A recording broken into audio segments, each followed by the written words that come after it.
Play here. Yo, listen, pump it in your system, pump it in your system. Everybody get it poppin', we gon' keep it rockin'. Power 95, where music lives. The views expressed in the following program aren't necessarily those of Power 95. Ladies Room. Come see you compliments. Renwick Thompson and Company Limited. Agents for Western Union. 2 times 2 is 4. 2 times 3 is 6. Education multiplies their chances and places the world of opportunity in their hands. No matter where they are in the world, make sure they're prepared for their journey back to school with Western Union. School fees, books, room and board, whatever the reason. Knowledge, independence, opportunity. Western Union, moving money for better. Go! You know me. We are Power 95. Taking over. Where music lives. Uncensored. I think I had a little too much to drink. Dutch, play the rhythm. Lord, I'm fetting in the party. I don't care who don't like me. My head and body ready. Ooh, Lord, I'm fetting in the party. I don't care who don't like me. My head and body ready. Ooh, why you minding my business here? F you. I hear you back talking me down there. F you. Give me that pay my money to be in here. F you. So I'm fetting like I'm a millionaire. F you. You there with me? I there with you too. You not there with me? I not there with you. Some people so hypocrite, they worse than the flu. Only when you have money, they sticking on you. They want to know all your business, all what you just do. If you don't like how I live in, F you. Lord, I'm betting in the party. I don't care who don't like me. My head and body ready. Ooh, Lord, I'm betting in the party. I don't care who don't like me. My head and body ready. Ooh, why you minding my business here? F you. I hear you back talking me down there. F you. Give me that pay my money to be in here. F you. So I'm betting like I'm a millionaire. F you. You playing you crazy, but you is a ass. Love me, let me drink my rum. Move that, let me pass. Wait a minute, what you say there? I not in a class. All y'all just do is talk. So shut up and hold your ass. Lord, I'm betting in the party. I don't care who don't like me. My head and body ready. Ooh, Lord, I'm betting in the party. I don't care who don't like me. My head and body ready. Ooh, why you minding my business here? F you. I hear you back talking me down there. F you. Give me that pay my money to be in here. F you. So I'm betting like I'm a millionaire. F you. You sell me out. You sell me out. You sell me out. You sell me out. You sell me out. You sell me out. You sell me out. You sell me out. Lord, I'm betting in the party. I don't care who don't like me. My head and body ready. Ooh. Good morning, ladies and problems. Welcome to the show. It is Wednesday, June 21. Somebody said Tuesday, it's Wednesday. What are you on about? It's Wednesday. Melee Wednesday, Val, not Tuesday. Anyways, we're up and running one more time. I got so much to talk about this morning. Good morning, Christelle. Good morning, Linda. Good morning, Marianne. Good morning, Ingrid. Jay Laborde. Good morning, Shante. Jacqueline, good morning from Wichita. You're not here as yet, so don't even be on that. Because you could never be here and not inform me that you're here, that you're going to be here. So I'm not paying you any mind with that. Because if that's the case, from today onward, keep me enemy. Okay? Morning, Minute Patterson. Good morning, Alexander. Val, top of the morning. Lisa, good morning. Good morning, good morning, good morning. How's everyone doing today? Sonia, good morning. Linda, Pearl, good morning to you. Happy Wednesday. Good morning, Terrence. Yeah, Papa. Oh, you're gracing us with your presence today? You've made time out of your busy schedule, Mr. What are you, vice president or whatever your new status is? I guess you don't have time for the little people, right? Anyways, we're thankful that you took time to grace us with your presence this morning. I thank you. Good morning, Tam Tam. Good morning, Marianne. Good morning, Valerie. Queen Bee, good morning. Jackie, I'm not even paying you any mind. Whatever, okay? Good morning, Aisha. How are you in Alberta? Aisha, today's supposed to be the first day of summer, right? What are you talking about? You're cold. I swear you chose the worst part of that place to live. You're always in cold mode. Anyways, sending some warmth your way this morning. Yeah, share the life. I really want us to have this conversation this morning because I don't know what's going on with us. Let's talk before we get fully immersed in the season and we won't have the opportunity to discuss these things because we're going to be in free up mode, you know? Tam, what cold y'all talking about? Good morning, Della. New York not warm either? Oh well, we don't have that problem here. It's nice. Um Sonia, I've been trying, but I miss it. Something about some immigration something. I'm gonna catch up later on. I've been so busy yesterday. It's not even funny. I was like, it's been a while I've been this busy, but I'm not complaining. It's actually, keep the juices flowing. I like when I'm challenged. It um really gives me that burst of energy and just keeps you out of trouble. So much so you don't even know what's going on around you. You don't even have time for people's business. But um morning, Leanne, or afternoon. Shout out to folks in London and the UK tuned in. Say New York cold? Oh wow. We don't have that problem here. Anyways, I hope you guys will warm up soon. Share the live, guys. I really want to have this conversation with y'all this morning because as always, whenever something happens, there's the usual what's happening in Grenada. Like, Grenada is immune from violence and all those things. It's like God made us so extra special that, these things should not happen here. There's always what's going on. But when you check profiles of people who is always on about what's going on in Grenada, they live in places where every single day somebody gets murdered, somebody gets killed, something, but then they're always on this, yeah, you'll understand that, we're small, we're relatively small, everybody, but we have to understand the Grenada, some of you probably left eons ago, 15, 20 years ago and migrated. It's not the same. Lots have changed. We have a younger population. They're more exposed to a lot of things, to music, videos, just about everything. And we now have this sort of thirst for relevance that people will do practically anything, for the clout, for the relevance, just to be out there, just to get a few kiki, kya, 2 likes. People will literally sell their souls just to be in the in thing, to fit in. And on Sunday, we lost a young life.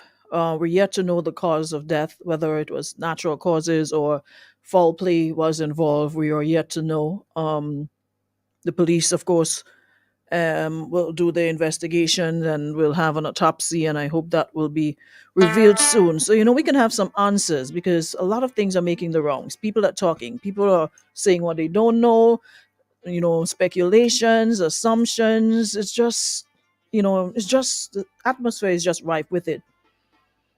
So we await to know if it was natural cause or his life was taken away. We await the results of that.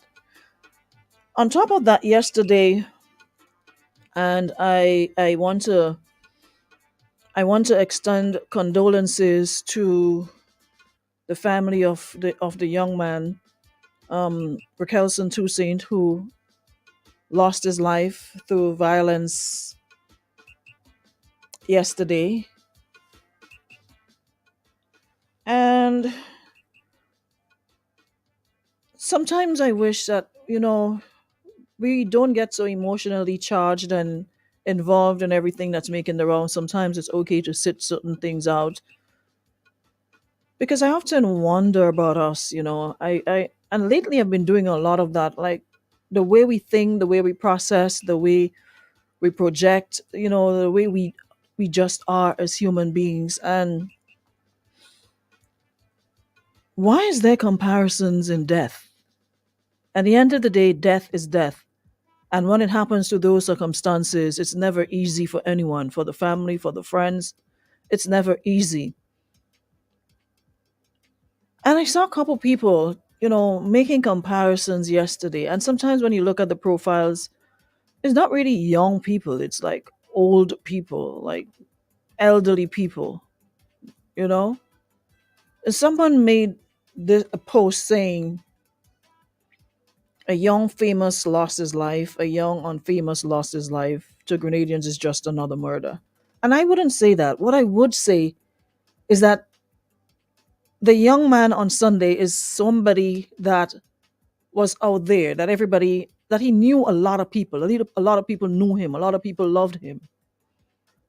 So obviously, there's going to be more traction. There's going to be, and of course, when you throw his lifestyle in the mix, there's going to be more interest. That does not diminish or say that the person who lost their life, it wasn't worth much. It doesn't say that. People who see it in their feed may share or comment and express their condolences and, express their disgust about the violence and all of that.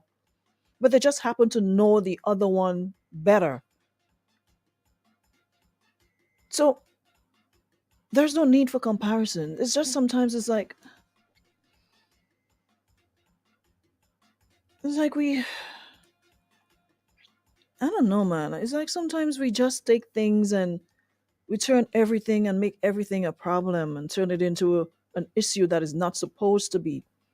Two young men lost their lives. That's one too many. We are aware of the circumstances of one. We are not sure of the other one as yet. And I saw someone shared a video with me, and one of the things that really stood out is people automatically pulling their phones out and videoing things. The first thought is always to let me video this. And yeah, in situations like that, you have to be careful because you might cause more harm if you were to move somebody. But on the other hand, you could save a life. So it's like you're caught between a rock and a hard place. Do I pick up this person and rush to the nearest health center or hospital? Or do I wait for somebody who is trained to help? Looking at the video and you're seeing the sort of nonchalant way that those who are supposed to be experienced in that field to help, it was almost as they get given up already. They're just sort of nonchalant, no hurry way they went about doing their business. And seeing people pulling out their phones. And it's like, in your thirst for clout, for relevance, you all forget that these people have families. And sometimes these families aren't even aware that something happened to their loved ones. But y'all never stop and think for a minute before posting all these videos on social media. Imagine you going about the business and you just happen to open social media and you see the body of your loved one laying there, fighting to take his next breath. And it's just plastered all over social media and it's like no big deal. Like everybody has become a reporter. Everybody wants their share of the limelight. I don't know why, because last I checked, y'all are not getting paid. It's like a couple likes, views, and then people move on to the next thing.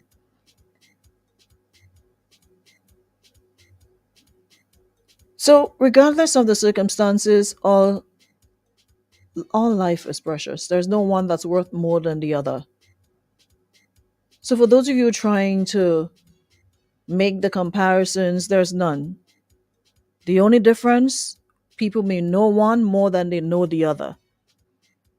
Because he was out there, He knew people from all walks of life. So the whole smartphone thing, sometimes it's like, man, y'all phones are smarter than y'all sometimes,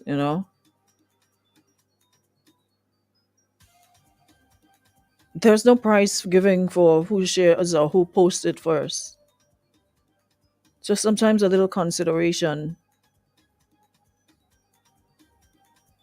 A little consideration for the family of those, of the people, before. And again, it brings us back to the whole issue of tolerance. That's what I was talking about on Monday, tolerance and respect for life. we become too easily angered. We get caught up in our emotions too quickly, and the first intent is always to hurt. What happened to the days of two people tossing it out and you fight and you throw two stones or you peel two hands and you run? I often wonder how somebody that takes another's life feel. Like, what are your thoughts? Yeah, you get caught up in the moment. In the heat of the moment, you just do what you think you have to do because you're this, that, and the other. But when you're sitting alone in that jail cell or you're sitting by yourself, how do you feel knowing that you're going to live the rest of your life with the blood of somebody else on your hands, that you took the life of another person? I often wonder, I would love to speak to somebody who did something like that. I'd really love to understand how you feel after having to live with that for the rest of your life. And I know walking away lately is something we seem to think is a coward's way out. We don't practice walking away enough. We don't support it enough because there are times somebody will try to walk away or want to walk away, but because of the peer pressure, boy, don't take that, don't do this. A couple months ago, remember that schoolboy whose ear was literally hanging out? And it just makes you wonder, what are our youth exposed to? What are they thinking? Who are their friends? What do they listen to? What do they do in their spare time? Why are they so angered? Why are they so filled with rage and it's always some weapon that comes to play? Why aren't we more in a walk away mode? And it's not only here, because it was yesterday, Monday or Sunday, or sometime on the weekend, I was looking at another video out of Jamaica where a group of boys ganged this schoolboy and dealt him some serious knife wounds. And that boy still stood up and tried to walk away, and he was swaying from side to side. And they were still raining blows on him. They were still stabbing at him. I don't know how he survived it, but when I checked the news, they said that he was in hospital, punctured lung, this, that, and the other, but he was alive. And I swear, it had to be God for that young man to be alive, because the images are so vivid. The way they gang that young boy, schoolboy, 4 or 5 of them, all with a weapon, and were just so. It is a cause for concern, and I think we really, really need to do more. We really need more mentoring. We really need more big brothers. We really need more people to be involved, and not just, oh, that's not my business. Because at the end of the day, Grenada suffers. We can't just go through life, oh, it's not my business, it's not my child, so let me mind my business. Youth are crying out for help, love, attention. And they're trying to fit in so badly, and they're not doing it for the right reasons. So I really wish that we could just stop sometimes before we, put everything out there and think about it.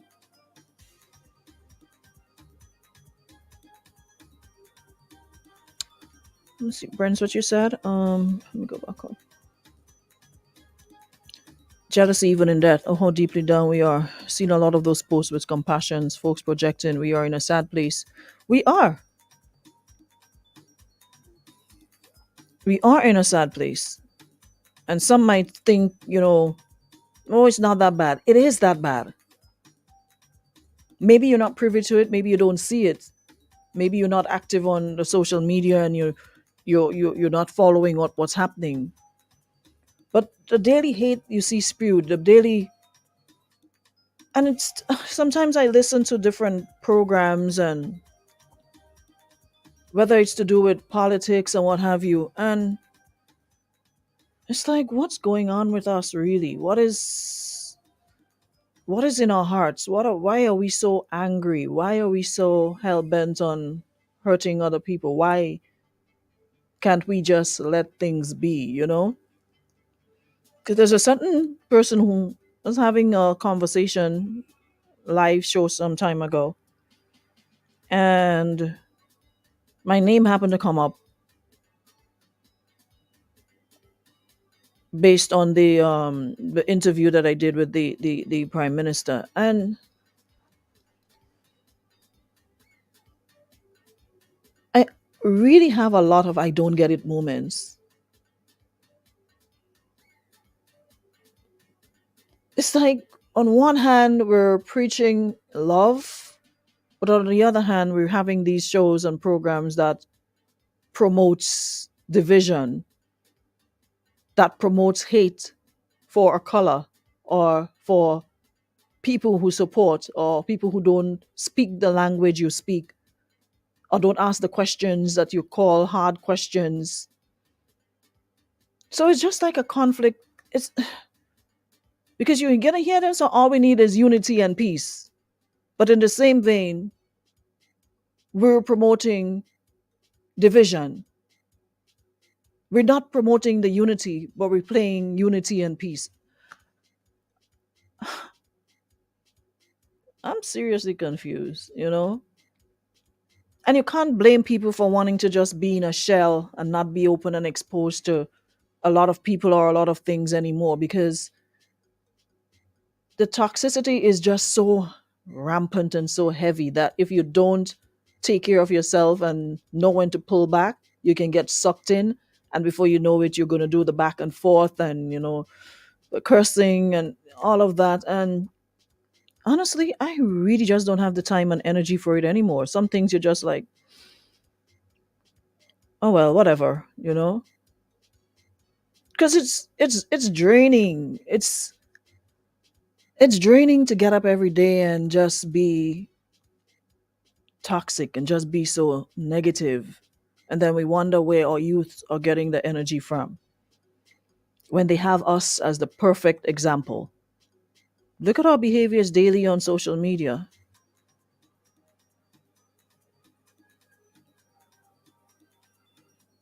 Let's just look at our behaviors on a daily basis or in public life, not even social media, but in our regular old lives.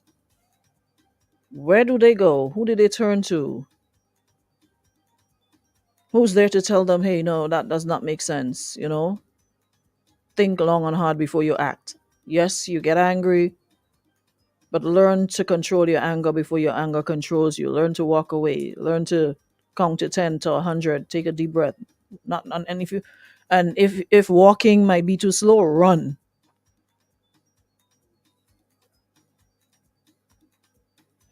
Branson, let's be real. We're telling people shut up and sit down in parliament. These things are not in isolation. It's an angry, intolerable nation. That is my point exactly. It's all around. It's not just one. It's everywhere. We've just become so intolerant. Every little thing upsets us. Everything we just go for the jugular. We just want to skim the surface and nobody wants to go deep to realize that we actually have a problem from adults down to youth. And if we continue to play the bob and weave game and the blame game and the pretend game that everything is okay, we're the Isle of Spice, everything is nice, pure Grenada and all of that, we'll never get anywhere. Because while we're pretending and glossing things over and pretending we have this beautiful picture of a island life and yeah man, everything is nice, we have to come to the reality or the realization that everything is not kosher, everything is not perfect. And we can build all the bridges and all the roads and all the buildings, but if our people are being left and we're not fixing our people,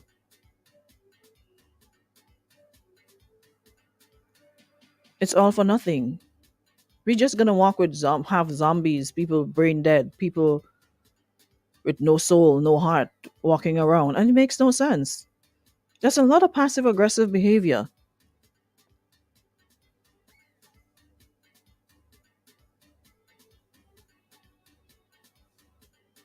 So we can't just pretend that, like I said, everything is okay. Regardless of whether your party is in power or it's not, a party coming into power can't fix us. So it could be blue, green, red, yellow, pink. Wherever you go, there you are. We'll still have the problems to deal with, you know? So at some point, we really have to take stock as a nation, not as a political party, but as a nation. And again, one can't help but notice the deafening silence. We call ourselves a religious island, you know? But one can't help but notice the deafening silence of our churches and everything.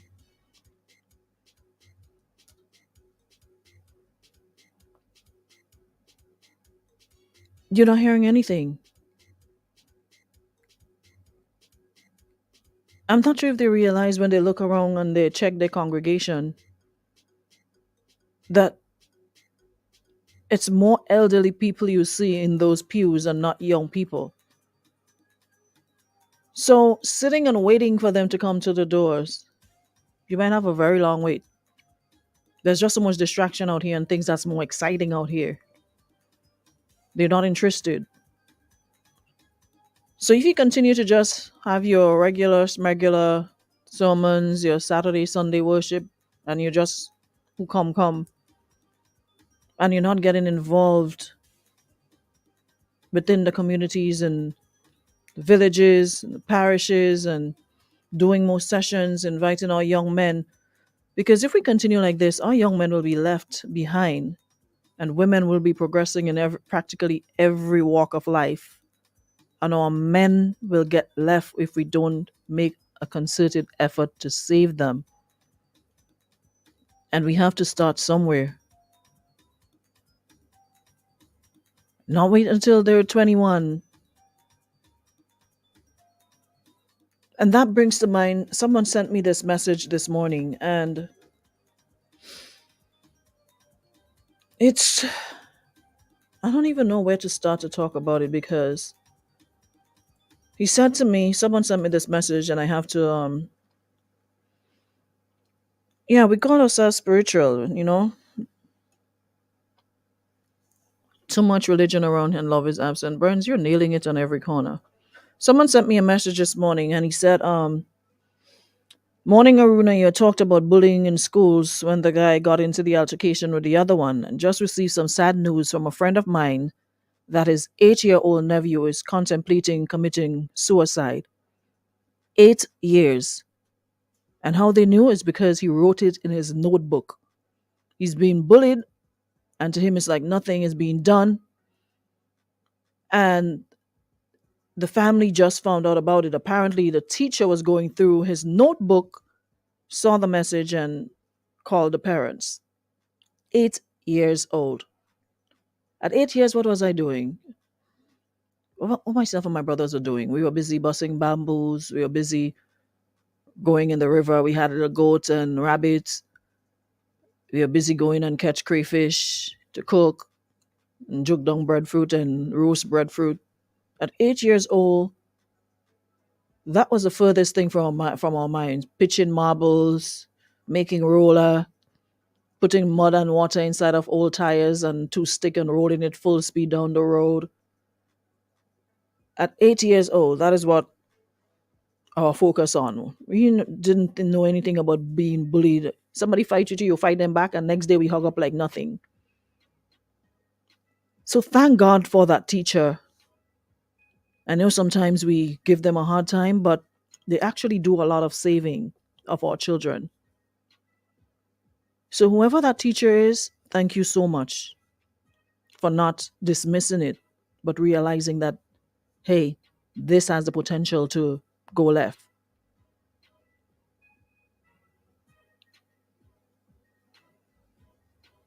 At 8 years old, wrote in his little notebook about committing suicide and wants to die at 8 years old.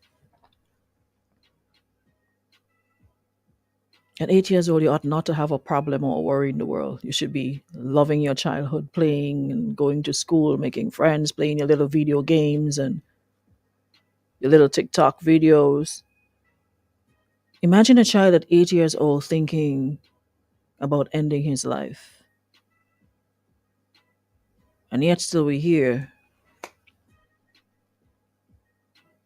playing the beast with the big ears every day. At some point, we have to get to a place where, you know what, we have to realize life for what it is and the importance of life and check ourselves, because ain't nobody going to check you for you. You have to check yourself. You have to literally stop and check yourselves on a daily basis. Because there are adult bullies as well. So, parents, please, please, please check up on your children. Find out what's going on with your children. Have conversations with your children. Be a part of your children's lives. It's not just about Happy Mother's Day and Happy Father's Day and food, clothing, shelter. Be involved. Ask them what's going on so they can take action. Because he was being bullied and said nothing, but instead wrote out his feelings in his notebook, which the teacher found. And she called the parents. And as the person said to me, imagine how you would feel as a parent that your 8-year-old child is thinking about taking his life at 8 years old. All because he's being bullied by other children for whatever reason.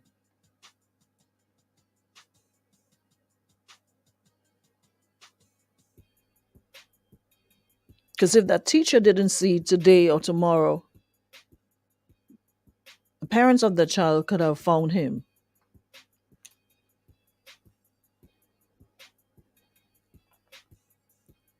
Y'all need to speak to your children. I always say there's nothing wrong with being friends with your children, but maintain boundaries. This hard and fast, oh, I'm the parent, you're the child, do as I say, do that. Those things don't work anymore. And there's nothing wrong with making your child comfortable, developing a bond and a friendship with your child so they'll be open and be able to speak about anything with you so you can help them. They know you're a safe haven. They can come to you and tell you what's going on without being afraid or being even. There's some of your parents who bully your own children. So they in turn go into schools and bully other people's children. A lot of y'all bully your children. You scream and shout, you curse, you abuse, pound them in their head, cuff them in their back, choke them out, do all sorts of things. And then they go into the schools and do the same thing. So when we have conversations about beating and y'all are talking about, oh, you don't see nothing wrong with beating. Okay, then your child goes into the school and he sees nothing wrong with beating somebody else's child. We really need to get out of that old slavery mentality. Even my little dog, my little Molly, when I say to him, sit, go outside, he follows instructions. And it's gotten to a point now where I just look at him and I look at the outside and he just follows my direction. I look at him and I look outside and I just point and he goes outside. So why do we need to beat children to learn, beat children to listen, and then we're saying, oh, nothing is wrong with beating a child? And then your child goes into the school, beats somebody else's child, and then you have a problem. You're going to beat that child again for beating somebody's child when all the child knows is violence to solve everything. He doesn't know about having a conversation about expressing themselves verbally. All he knows is violence. Call them all kinds of names, treat them all kinds of ways, and then you expect them to be good model citizens. talk to your children. Go through their stuff. Go through their books. Go through their notebooks. Go through their phones. See what they're see what they're searching for on Google. Be more invested. It's not just about food, clothing, and shelter. Be more invested. When your children want to talk, you can't be so engrossed in your own life, in your own phone, that they come to you and want to have a conversation with you and they can't take you on now. Go and play on your tablet. Go outside and play with your sister and them. Go and watch a movie. Go on YouTube. Because you're so busy being invested in other people's lives and business. And the business that you ought to be invested in right in front of you, it gets ignored and left up to his or own device. First thing in the morning, before you even check in on your children, you're on phone scrolling through Facebook to see who doing what, who taking who was where with who, and you don't even know if your child is safe in his or her bed. I don't get it. Good morning. Good morning. The prodigal son has returned. Welcome back. Now, this is a very, very, very interesting topic. I love. I mean, I wish you had 2 hours because we need so much intervention in this place. And all it seems that we're doing is just scratching the surface, but we're not going to the root of the problem. Mm-hmm. Okay? I've learned years ago, when a fish starts to spoil, it starts from the head. Mm-hmm. So if you go on social media, you listen to the radio, whatever you do, everything is negativity. Everything is violence. Everything is about trying to bring down somebody or trying to discredit somebody. Be it political, be it business. Well, listen, man, don't even get me started on those churches. Because based on what I know, church and state are supposed to be two different entities. Mm-hmm. The church is the one that is supposed to speak out when injustice is being performed on the poorer class or the people of the country. But when the churches are collecting envelopes behind the scene from the political people, and I say that with no apology because I have personal experience with that, then when the party they support is doing anything wrong, they can't say anything because that's who's feeding them. So we end up in a monkey pants. No, you have a family, and the boy always hearing daddy abusing mommy, whether it's physically, verbally, mentally, and so that to him that's normal. Mm-hmm. The girl seeing mommy with Tom, Dick, and Harry, and she know daddy's home. To her, okay, well, to me, well, yeah, if mommy doing it, then that's normal. And we have nobody to stand up and say, you know what, this is wrong. Because the minute time you do that, you get tagged with a certain name. Who you think you is, or what you think you is. And trust me, they bring on the whole wall on you. So a lot of people just chose to stay in their own section and do say nothing. We had groups back in the days like what happened to Agency for Rural Transformation, and those kind of things. Who used to come in the community, in the rural community, and they teach you about conflict problem solving and conflict management and those things in them. We don't have those things anymore. Mm-hmm. You understand? We don't have those things anymore. Everybody now wants to dress up in a jacket and tie and look for likes and want to please everybody. We have lost our identity. We don't have values anymore. So we do things in order to please people to get what we want.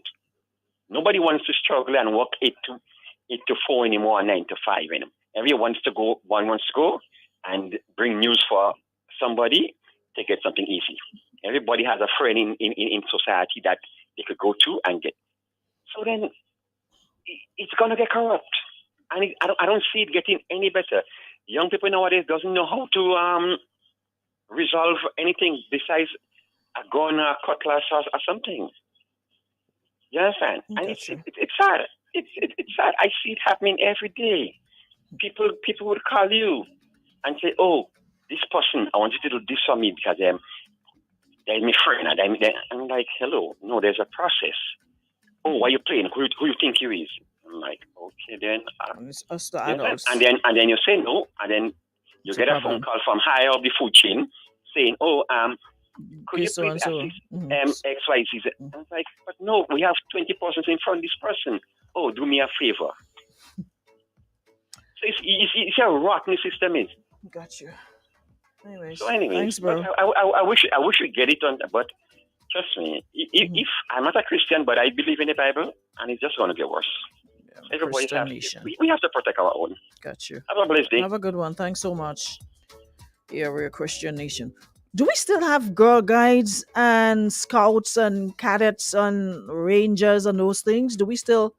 I can't remember the last day I've seen students in their brownies and their Girl Guides uniforms and the Boy Scouts and Cadets and Rangers. Do we still have those? Are those still in school? Because that really helped with our development. When you started as a Girl Guide and then you move up to um you moved up to the ranger, the brownie to the guides, and then brownies and guides for the girls, and the scouts for the boys, and cadets for the boys, and the 4-H. Do we still have those in school? Because that really helped with discipline. That really helped with, problem solving and tolerance and all those things. Do we still have those in school? I can't remember seeing any for a long time. Does anybody know if we still have those? Brad says yes, they're still in operation, but not with the same energy we had.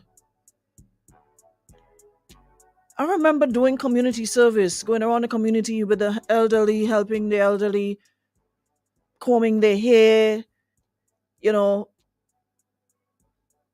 and it basically taught you respect for your elders. But I guess with all the other distractions we have, with all the gadgets and all the other things competing, that children may not be too interested in those things. But it was almost a privilege. It was almost like you wanted to be part of brownies. You wanted to be a Girl Guide, or for that one day of school to not wear the uniform and wear your Girl Guide uniform, and based on the things you would have done as you move up in rank, you get your badges, and your mother would help you sew on your badges to your uniform. And it was like so much pride to walk with your many badges for either being helpful or being always present. You got so much pride out of displaying your badge and putting on your hat and your buttons, and because then we didn't have all these distractions. When social media wasn't a thing back then, it didn't even exist back then. So having those sort of relationships was something that, we developed. We look forward to after school programs, to do these things. We look forward to it. Anyways, I'm taking this final call. Good morning. Morning. How are you? I was trying not to call this morning. God knows. But I'm just curious with all of this violence and poor resolve of conflict and so on. We're seeing what is or what shouldn't. Well, one side of the story is what is and what should not be done in terms of correction, discipline, and speaking out and so on. I am hurt for the children that grew up softer in this generation than when we were kids in terms of bullying. I do appreciate every child. Everyone is different. What one person in secondary school would say, well, when you reach there, look out for a rap if your head too clean. And that was a fear as a child walking into a new institution. Oh my God, I hope no one hits me. But you don't always feel like if you are going to be that one case that's going to be picked on. You don't feel isolated, like, okay, no one cares about, and they're bullying or picking on me because I am different. You learn people skills. You learn how to share, how to express yourself. In most cases, I do understand it is a very hard situation when children are growing up not on TVs as in nowadays or on radio as my parents and letters as my grandparents. They're growing up on computers, on phones and devices, and that is their form of social interaction. They don't go out and play. They don't play cricket and somebody say, okay, well the ball is mine, cricket done, and we find a way to discuss how to resolve that situation. We don't have a situation where kids are in a classroom and have an argument and try not to lift your hand to point or put your hand on someone else because you learn early from home that you do not put your hand on someone else, even in a dispute or an argument. You do know that if there is a form master or if there is a class teacher, that discipline starts there. And you have the added fear that when that report reaches home or reaches to the neighbor, that you will be disciplined again. Mm-hmm. No one wants anyone to touch their child. No one to discipline their child. That is their responsibility. And most times these parents expect the teachers, in many cases, because I have a lot of teachers as friends, that say that they're parenting and teaching one and the same, because the kids are not, the students are not getting the fundamentals from home. We're relying on the schools and the teachers to do everything for us. And not everyone who is a teacher would have the same personality, have the same training, have the same discipline. Everyone would react. Some of them look at it, this is a job. Some of them, there's a passion for teaching. So we have all of these variables every day in a society that is deteriorating. And I have to agree to that. We are deteriorating in many aspects. There's still some hope. I'm hearing students getting 14, 15, 16 subjects. Something is being done somewhere correctly. We look at those common factors. And then we have those,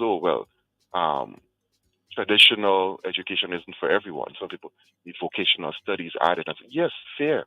But do not tell me that we are going to be adamant about removing certain elements of discipline, because discipline instills fear for understanding as a resolve for your action. Gotcha. If in fact we remove some of these disciplinary actions, there's no reason for us to have a prison. Look, they removed life sentences, they removed corporal punishment, they removed how much different things. Okay, let's fill up the prison with more prisons, and it's still the same issue. What are we doing as a society to understand what worked before and what should be still in place as we advance as a society? We gotta continue the conversation because I gotta run. So that is true. We'll do a follow-up tomorrow, God's will. You need to have a longer session. Yeah, tomorrow, God's will, I'm gonna continue the conversation and call earlier. Last for the week. All right. Last for the week. Alrighty. Have a good one. Bye. Okay. Yeah. And I want more participation. Air your concerns. Add your voices to the conversation. Don't let me do all the talking. You are parents. Who feels it knows it. You have these young people, these little people in your home. What are your concerns? How can we help? How can we get to a better place? We're talking about Christian nation. We're Jab Nation. Yeah, I'll be promoting. We Jab Nation, Christian nation. Anyways, guys, I'll see y'all tomorrow. Be safe. Yeah, and let's continue to try. Thank you so much, Western Union, for powering up. I'll see you guys tomorrow.